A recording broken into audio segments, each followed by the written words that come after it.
because food comes from a farm, but is often purchased in a supermarket. I think that's a responsibility of the whole chain to educate. And the more coalitions we form, and the more credible I believe we will be in front of the public, because my voice will not cut across the clutter the same if I am next to Mr. Sitaru or next to you, or if I'm not.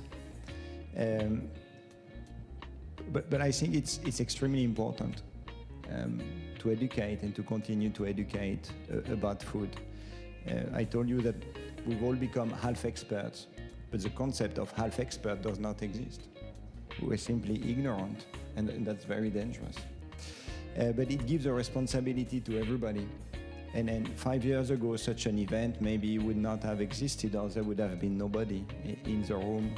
A company like Bayer, maybe a farmer would have said, look, I have nothing to do with food, it's not my business, it's the business of the restaurants, the business of the bloggers, it's the business of takeaway. Well, we realize that we're part of it. We listen, we learn, and we need to change. A company like ours needs to be much more transparent. We're convinced that we deploy very good science. We're convinced that we are heavily regulated. We're convinced that all the products we put on the market are safe if they are used in the right conditions.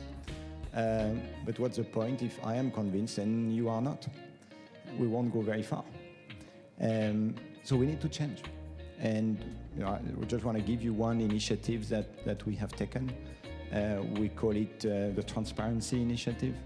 For the 30 most important molecules, active ingredients of Bayer, we have now given public access to all our safety-related studies.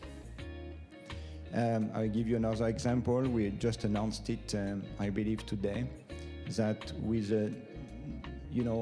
our molecules get registered for a certain period of time, and then we need to re-register them with new data. And you know that one of our molecules is glyphosate. It has become not a chemical molecule, but a political molecule.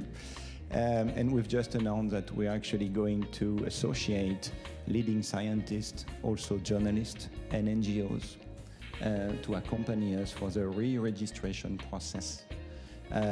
This process is not in our hands. It's a regulated process, but we need to change. We need to become much more transparent. Transparency is a currency of trust, and companies like ours, if they don't get your trust, we don't have a license to operate in the future. So we need to spend less time in the field, less time in our labs, and more time in events like this one. So I'm really thankful that Meet the Food takes place.